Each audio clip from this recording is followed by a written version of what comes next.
Good evening, everyone. Thank you for joining us either in person or online. We really appreciate you taking time out of your evening as well as your ongoing patience and support during these tragic events. I'm joined by our CEO, Alex Hopkins, tonight, who will relay as much information as we have on the recent tragedies as well as the current state of our business. I'm going to welcome him up here in a moment, but I just wanted to say that this is a chance for you all to be as up to date as we as the executive team are, and at the end we will be fielding questions. You can ask those in person or submit those through the form online, and we will make sure that Alex answers those real time for all of you to ensure that every member of this company is on the same page. With that, I'd like to welcome our CEO, Alex Hopkins.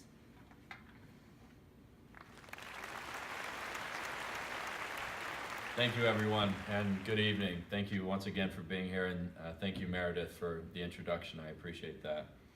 As she noted, I've gathered you all here today to shed some light on the recent chaotic and tragic events in Guangzhou, China. We've promised to always be transparent with every member of the company, and I plan to carry out that mission. I'd like to start by sharing with you the facts that we as Taibou know and have confirmed to be true regarding the recent events. The fire was started by machine failure that caused an explosion. As you know, Meredith Rintoul and Jack Mellon immediately flew to China to assess the situation. They worked to support the plant manager, Xiao Wang, as he dealt with this dramatic event and helped to identify the casualties. As of now, we can say the death toll has risen to 11, with several more in critical condition. We've heard from Xiao that we will have the full names of these employees by late tomorrow. In the meantime, we're working tirelessly to find out ways to pay our respects and gratitude to these workers, even in their passing. At this time, I ask that you all join me in a moment of silence in the honoring of those who are suffering. Thank you. For those of you who haven't heard, we've announced our new campaign in regards to this event. This initiative is entitled One Team, 1 Million. For the months of January and February, we'll be pushing a percentage of our proceeds to this campaign and to Guangzhou, China, to reach this goal. Now, we know that no amount of money can attest for one life lost, but we feel that this initiative will push our customers to rally with us to support those suffering in Guangzhou. Our goal is to reach $1 million between this period of time, raised for those affected in China, and I assure you that with your help, we'll get there. I would be remiss if I didn't inform you on how this is impacting our business. Thankfully, due to current inventory and shipments en route, we'll be able to meet our projected February demand with ease.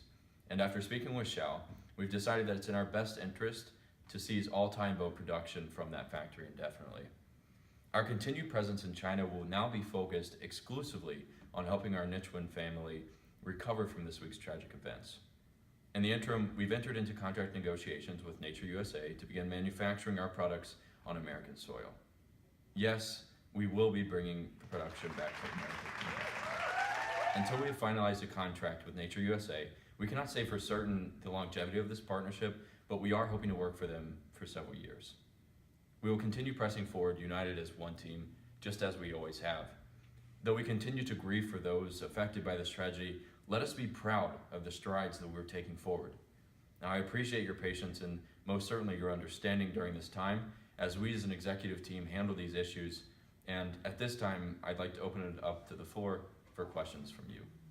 Thank you. Okay, it seems we've received our first question.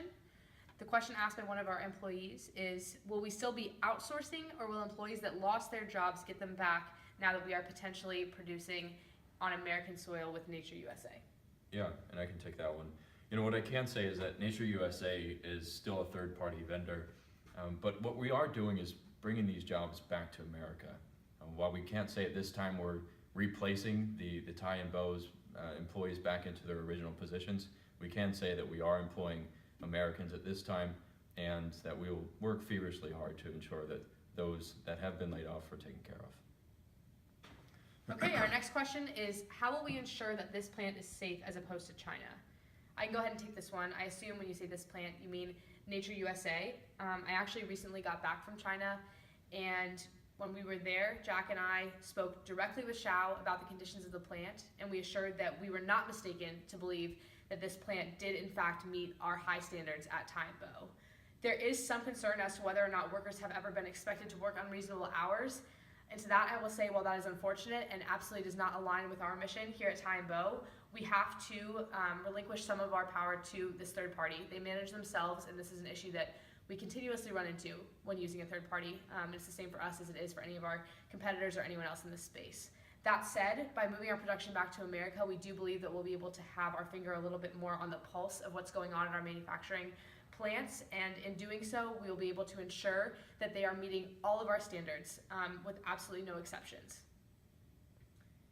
Okay, our next question is, with manufacturing moving back to America, we will shrink profit margin. How will we make this up? Will there be pay cuts, job losses, etc.? Yeah, I'll take this one again. I think right now the profit margin will shrink, but it's a temporary shrink. And we're doing that as a result of this fire, but it's also doing that because we're bringing the jobs back to America at this point. Now, we've seen great success in the past and we'll continue to see that.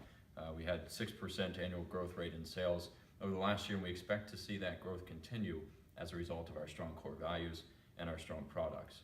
At this time, we don't plan to impact any of your jobs with a decision to move manufacturing operations, and profits are not our priority at this time. So for us, it's the people first, it's the profits second, just as it always has been and always will be. This employee would like to know, why are we only doing things for those impacted? What about the rest of the factory? I assume they're referring to all of the displaced workers now at the factory in China. Okay. Yeah, I agree with you. I think that's a good question. And I wish we could help all of those in this situation. And to be honest, so does the rest of the management team.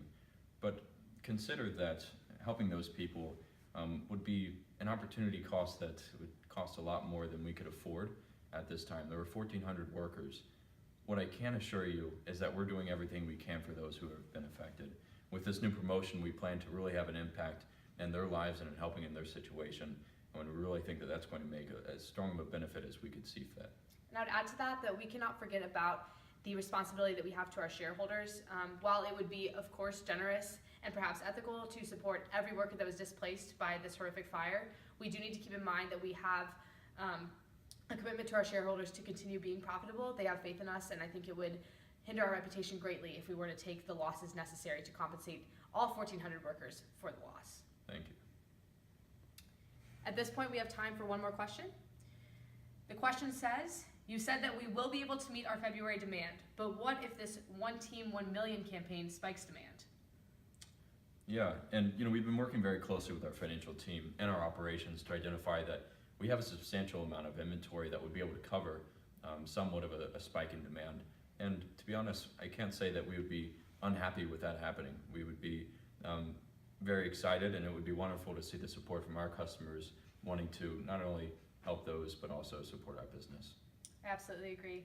With that, I'd like to thank you all for coming out tonight, and again, for your ongoing patience. We ensure that we will continue to hold these meetings, or at least send out releases as we get news, because it is so important to us that you stay as up to date as we are. I'd like to conclude by reminding you all of our mission. At Tie & Bow, we strive to create ethically produced clothing and accessories that excite our customers while respecting our people, products, and planet. This company is built on respect for our people. These people include all of our leadership, all of our partners here and abroad, and of course, all of you. When even a single member of the Tie & Bow family is affected, it weighs on all of us, and we are still one team. Thank you for coming out tonight, and we'll see you again at the office tomorrow. Thank you.